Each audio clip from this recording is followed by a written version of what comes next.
इंतजार की घड़ियां खत्म। चैंपियंस ट्रॉफी 2025 का शेड्यूल जारी। आईसीसी चैंपियंस ट्रॉफी 19 फरवरी से कराची में शुरू होगी, 9 मार्च तक जारी रहेगी। मैचेस पार्टनरशिप फार्मूले के तहत पाकिस्तान और दुबई में होंगे। Dubai international stadium neutral venue होगा। 8 मुल्कों के दरमियान 15 मैचेस खेले जाएंगे। इवेंट के मैचेस लाहौर, कराची, रावलपिंडी में होंगे। पहला मैच मेजबान पाकिस्तान और न्यूजीलैंड के दरमियान कराची में 19 फरवरी को होगा। पाक भारत टाकरा 23 फरवरी को न्यूट्रल वेन्यू दुबई में होगा। भारत फाइनल में पहुंचा तो इवेंट का फाइनल 9 मार्च को दुबई में खेला जाएगा।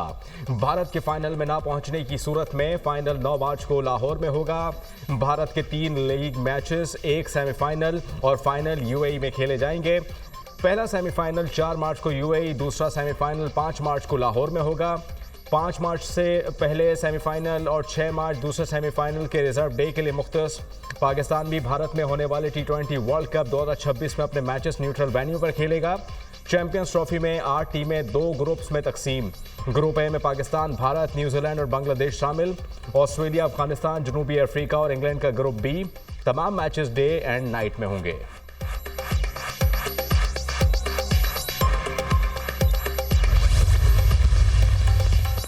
पाकिस्तान तमाम टीमों को खुशामदीद कहने और मेहमान नवाजी के लिए तैयार है। चेयरमैन पीसीबी का चैंपियंस ट्रॉफी का शेड्यूल जारी होने पर पैगाम। ये टूर्नामेंट खिलाड़ियों, ऑफिशियल्स और परस्तारों के लिए यादगार होगा। पाकिस्तान के लिए चैंपियंस ट्रॉफी की मेजबानी एक संग मील है। बहुत खुशी है हम एक ऐसे मुआहदे पर पहुंचे जो बराबरी की बुनियाद पर है। तमाम आईसीसी रुकन मुल्कों को खिराज तहसीन पेश करते हैं जिन्होंने मुआहदे में कलीदी किरदार अदा किया। तमाम अरकान की काविशें बहुत कीमती हैं जो क्रिकेट के इंटरेस्ट में है।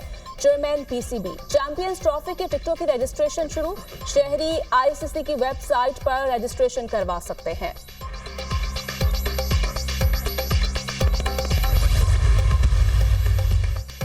Champions trophy. बरतानवी अखबार भारतीय रवैये पर फट पड़ा। भारत को एडजस्ट करने पर कड़ी तनकीद। चैंपियंस ट्रॉफी में भारत को एडजस्ट करने के लिए खेलों की सालमियत को कुर्बान किया गया। आईसीसी के हर इवेंट में भारत को फायदा पहुंचाया जाता है। चैंपियंस ट्रॉफी में सिर्फ भारत को मालूम होगा वो नॉकआउट मैचेस कहां खेलेगा। भारत फाइनल में पहुंचा तो फाइनल दुबई में वरना लाहौर में होगा। भारत का पाकिस्तान को फाइनल कराने से रोकना शर्मनाक है। चैंपियंस ट्रॉफी का फाइनल कहां होगा ये 4 मार्च के बाद मालूम होगा। भारत को दी गई रियायत नामुनासिब के साथ इसके ट्रॉफी जीतने के इम्कानात बढ़ा रही है। क्रिकेट के खेल पर भारत की इजारादारी है। बरतानवी अखबार टेलीग्राफ की रिपोर्ट।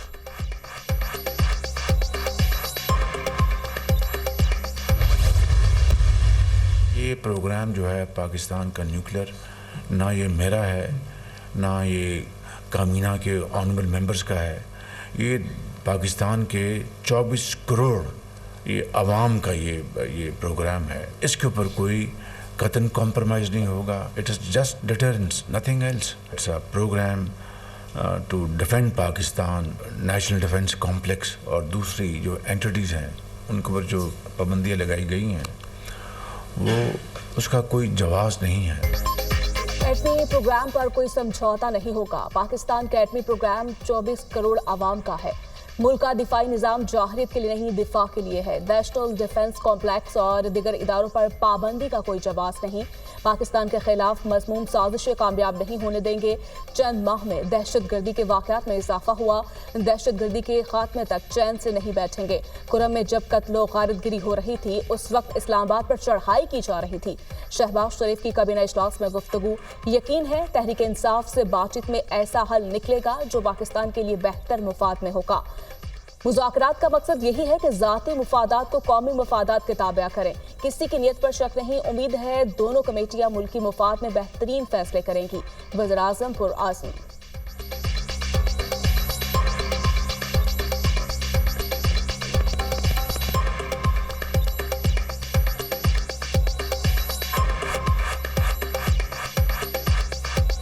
हमारी पहली मीटिंग भी हो गई है पीटीआई के साथ। कौमी मफाद का तकाजा ये है कि हम अपने ज़ाती मफादात को कौमी मफादात के ताबे करें। मैं किसी की नीयत के ऊपर शक नहीं करता। मुझे पूरी उम्मीद है कि दोनों पार्टियां पाकिस्तान के बेहतरीन मफाद में पाकिस्तान को अमन और इस्तेहकाम। पाकिस्तान का मिसाइल प्रोग्राम पर अमेरिका को दो टोक जवाब। मिसाइल प्रोग्राम पर अमेरिकी पाबंदियां गैर कानूनी और नाइंसाफ़ी पर मबनी करार। अमरीकी पाबंदियों से पाकिस्तान के दिफा और दिफाई फैसलों पर कोई फर्क नहीं पड़ेगा। पाकिस्तान की मिसाइल प्रोग्राम से अमरीका को कोई खतरा नहीं। खित्ते में मिसाइल सिस्टम और जौहरी टेक्नोलॉजी की दौड़ भारत ने शुरू की। बड़ी ताकतों को भारत के खिलाफ कदम उठाना चाहिए। पाकिस्तान की सिक्योरिटी का फैसला पाकिस्तानी कौम करेगी। पाकिस्तान पर माजी में भी बहुत सी पाबंदियां लगीं, हमने अपनी सिक्योरिटी पर तवज्जो मरकूज रखी। तर्जुमान दफ्तर खारजा मुमताज़ ज़हरा बलोच।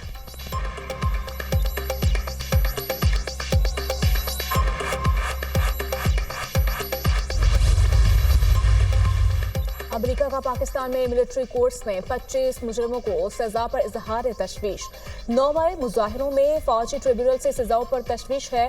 पाकिस्तानी हुकाम आइन में दर्ज मुनसिफाना ट्रायल का एहतराम करे। तर्जमान अमरीकी महकमा खारिजा मैथ्यू मिलर।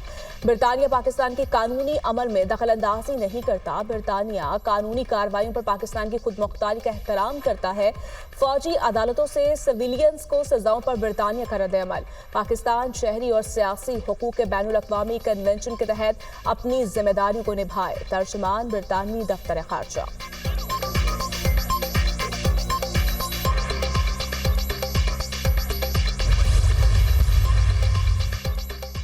वफाकी काबीना का अपोजिशन के साथ मुज़ाकराती अमल के आगाज़ का खैर मकदम।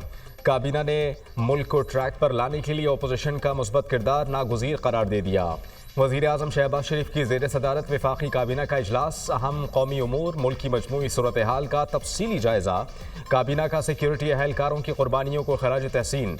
वफाकी काबीना का कौमी सलामती को हर हाल में मलहूज़ खातिर रखने पर जोर।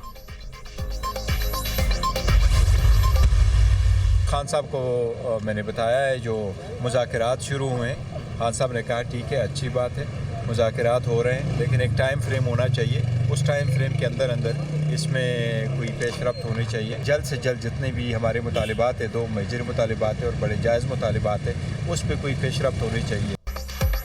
मुज़ाकरात के नतीजा खेज होने के हवाले से पुरुमीद हूँ। समझते हैं मुज़ाकरात जल्द अज जल्द खत्म हो। मुज़ाकराती कमेटी का पहला इजलास इब्तदाई और गैर रस्मी था। मुज़ाकरात के अगले दौर में मुतालिबात तहरीरी तौर पर हुकूमती कमेटी के सामने रखेंगे। बानी पीटीआई को मुज़ाकरात पर ब्रीफिंग दी है। बानी पीटीआई ने मुज़ाकरात टाइम फ्रेम में मुकम्मल करने की हिदायत दी है। कोशिश करनी चाहिए सारे मसाइल का हल जरूर निकल आए। चेयरमैन पीटीआई बैरिस्टर गौहर की अडयाला जेल के बाहर मीडिया से गुफ्तगू।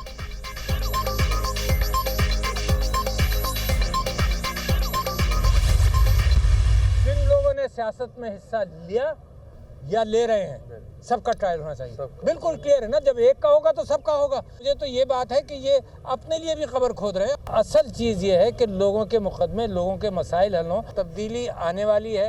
1-1.5 महीने से ज़्यादा लंबी बात नहीं है। खान साहब रहा होंगे, इमरान खान साहब को रहा करके जनाब हाउस अरेस्ट में कर दें। ये मैं तो मशवरा दूंगा खान साहब को कि ये तजवीज़ पर नहीं अमल करें। जिन लोगों ने सियासत में हिस्सा लिया सबका ट्रायल होना चाहिए। एक का मिलिट्री ट्रायल होगा तो सबका होना चाहिए। ये अपने हाथों से अपनी कब्र खोद रहे हैं। बातचीत साहिब इक़्तिदार से होती है, साहिब हुकूमत से नहीं, जो मुक़्तदिर हों। चाहते हैं कि मुल्क में सालसी हो, मामलात का हल निकले। मुज़ाकरात में जिसे होना चाहिए था वो ज़मानतें कराने में मसरूफ़ था। हमारा सारा वक्त मुक़दमात में ज़मानतें कराने में लग जाता है। तब्दीली आने वाली है, सितारे हरकत में आ गए हैं। बानी को दूर रखने के लिए जमहूरियत को तबाह किया गया। ज़्यादा लंबी बात नहीं, 1.5-2 माह में बानी पीटीआई रिहा होंगे। बानी को मशवरा दूंगा कि हाउस अरेस्ट वाली तजवीज़ पर अमल ना करें। साबिक सदर डॉक्टर आरिफ अलवी की मीडिया टॉक।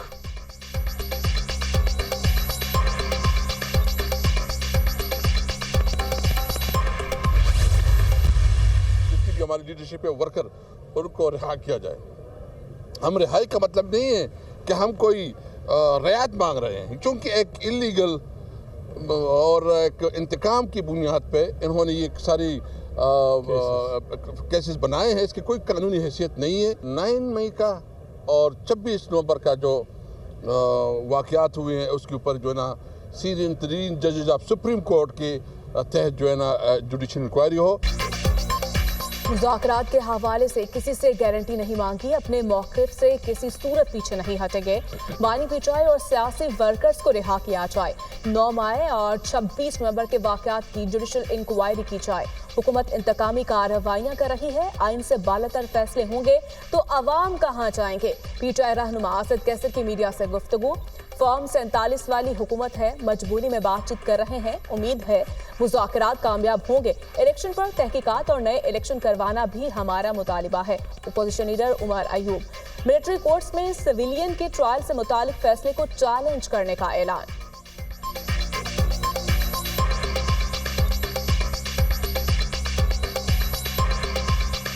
एक मजबूरी के तहत हम लोग ये नेगोशिएशंस कर रहे हैं। मजबूरी क्या है कि इस वक्त आपके सामने जो लोग बैठे हुए हैं वो गवर्नमेंट में फॉर्म 47 की गवर्नमेंट है। ये एक हकीकत है। 9 मई के ऊपर जुडिशल कमीशन और हमारी जो इलेक्शन जो हमारा हुआ था 8 फरवरी का, उसके ऊपर भी एक क्लियर कट कमीशन या फिर उस पर तहकीकात और फ्रेश इलेक्शन, ये हमारी डिमांड्स हैं। तो मिलिट्री कोर्ट उठ के जुडिशरी जो एक सतून है उसका फंक्शन नहीं उठा सकते।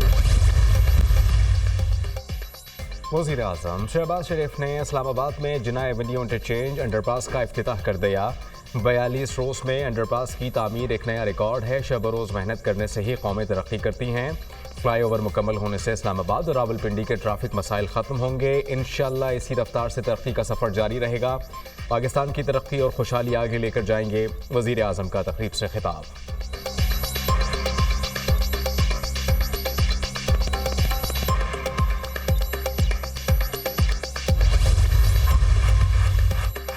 पाकिस्तान में इंटरनेट की रफ्तार बढ़ाने की जानिब अहम कदम। कराची के साहिल पर 45,000 किलोमीटर तवील ज़ेर समंदर इंटरनेट केबल पहुंच गई। ज़ेर समंदर इंटरनेट केबल टू अफ्रीका से पाकिस्तान को 24 टेराबाइट्स बैंडविड्थ दस्तयाब होगी। इस वक्त पाकिस्तान को 7 केबल से 8 टेराबाइट्स बैंडविड्थ दस्तयाब है। इंटरनेट स्पीड तेज होगी। फेसबुक, व्हाट्सएप और इंस्टाग्राम की रफ्तार बढ़ेगी। ट्रांस वर्ल्ड के तहत फ्रांसीसी कंपनी की जानिब से केबल बिछवाने का काम जारी।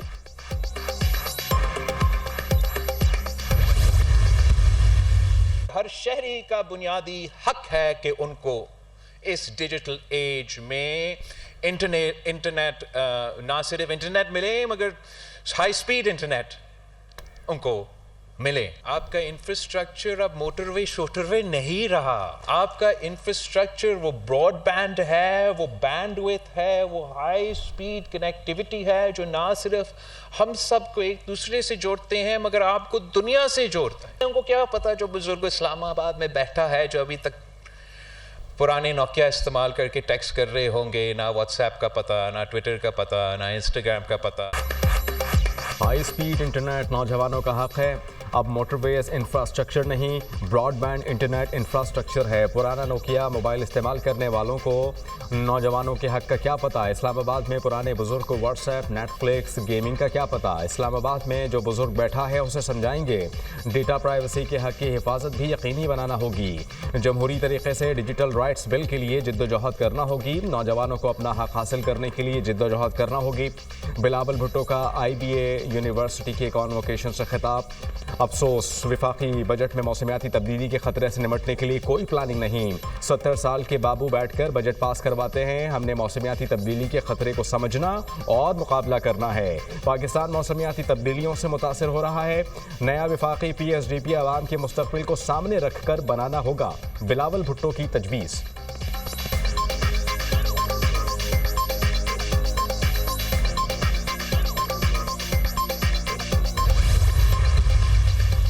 पंजाब में पावर शेयरिंग मुस्लिम लीग नून और पीपल्स पार्टी मुख्तलिफ अमूर पर मुत्तफिक।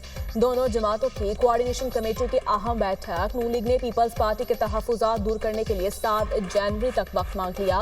खैर सेगाली कमेटी के क़याम का ऐलान। मुआहदे पर अमल दरामद के लिए एक बार फिर TORs तय। नून लीग इत्तेहादी हुकूमत के मामलात आगे नहीं बढ़ाना चाहती तो वाज़े कर दे, हम अपना आइंदा का लाहे-अमल खुद तय कर लेंगे। पीपल्स पार्टी का मौक़िफ़। पीपल्स पार्टी के तहफ़्फ़ुज़ात दूर करके मामलात आगे बढ़ाएंगे। मुस्लिम लीग नून का जवाब। रहीम यार खान और मुल्तान का डिस्ट्रिक्ट डेवलपमेंट कमेटियों की सरबराही पीपल्स पार्टी को देने पर इत्तफाक। मुस्लिम लीग नून और पीपल्स पार्टी के अरकान असम्बली को मसावी फंड्स देने पर भी इत्तफाक। जिलाई सतह पर मुख्तलिफ कमेटियों में पीपल्स पार्टी को नुमाइंदगी दी जाएगी। दोनों जमातें मुत्तफिक। पोस्टिंग ट्रांसफर में भी पीपल्स पार्टी से मुशावरत पर इत्तफाक। गवर्नर और वज़ीर आला पंजाब के दरमियान कोई इख्तलाफ मौजूद नहीं। इजलास में गुफ्तगू।